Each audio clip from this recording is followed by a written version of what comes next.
Almost immediately after my time at DigitalRev, I started to feel excited about photography again.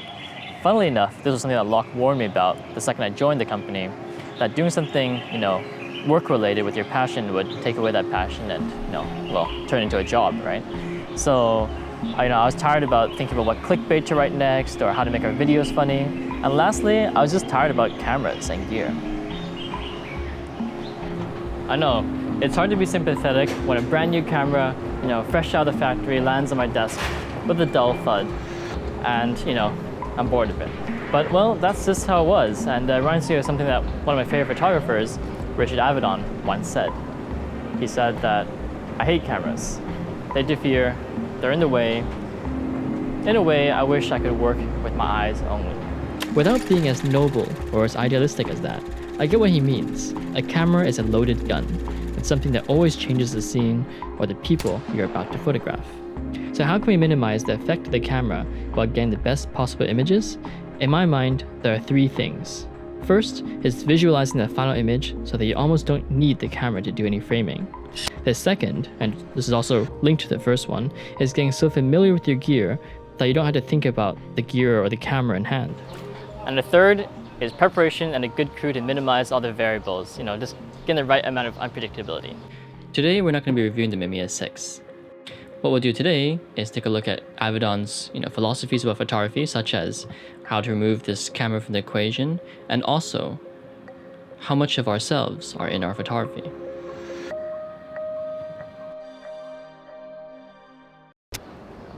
So then Avedon was one of the most influential photographers at the start of middle of the last century.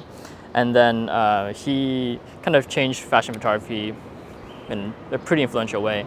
Before that, it was kind of sitting down, very formal kind of pictures. And then after he came along and introduced a lot of flowing movement and kind of surreal shots, really elevated fashion photography to a more fun, active kind of style.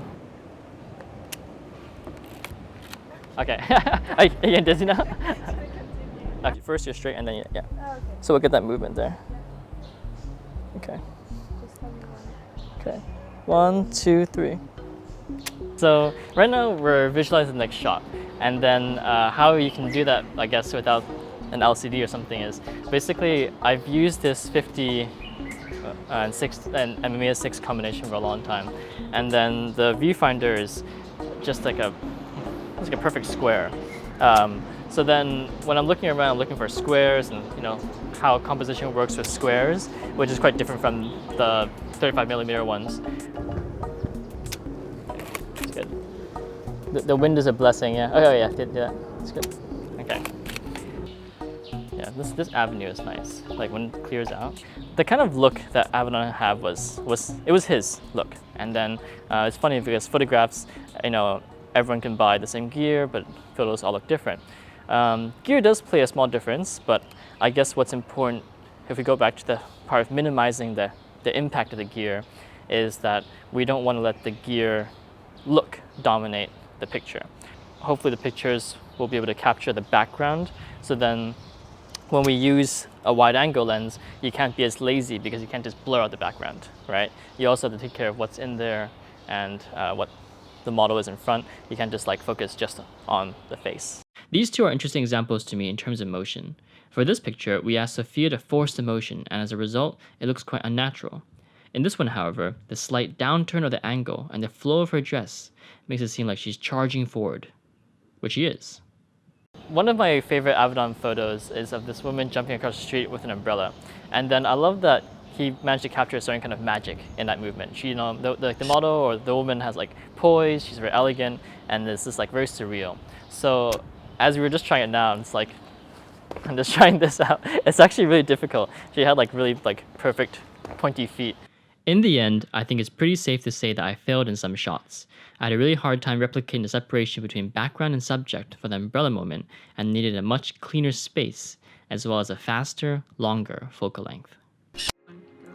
In relation to magic, that special moment, I always think of a story that Avedon had about Marilyn Monroe back when she came to his studio in 1957. What resulted was one of his most famous portraits. Basically what happened was, after all the photo taking and there was some wine and some dancing, she was tired and then there was a moment when she sat in the corner like a child, that's how he put it, and he was so captivated by this expression that he came towards her with his camera.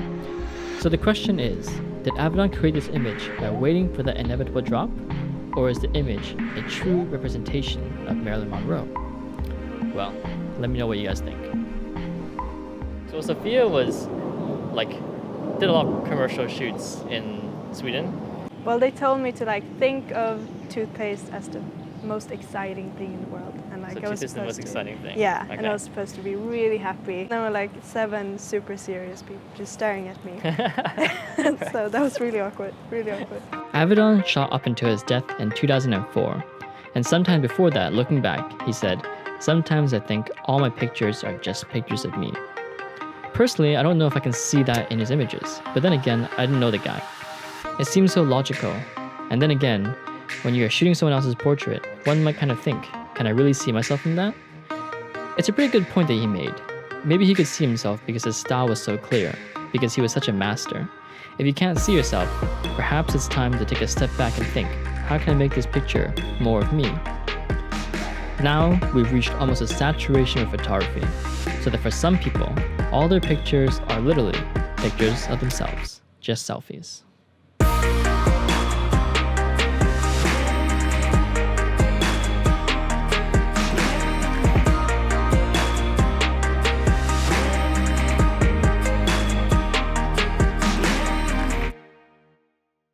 Apparently it's good luck to get shat on by birds in Chinese culture. Is it Chinese culture or is it just general Western thing? General Anyways, Western. it's good luck.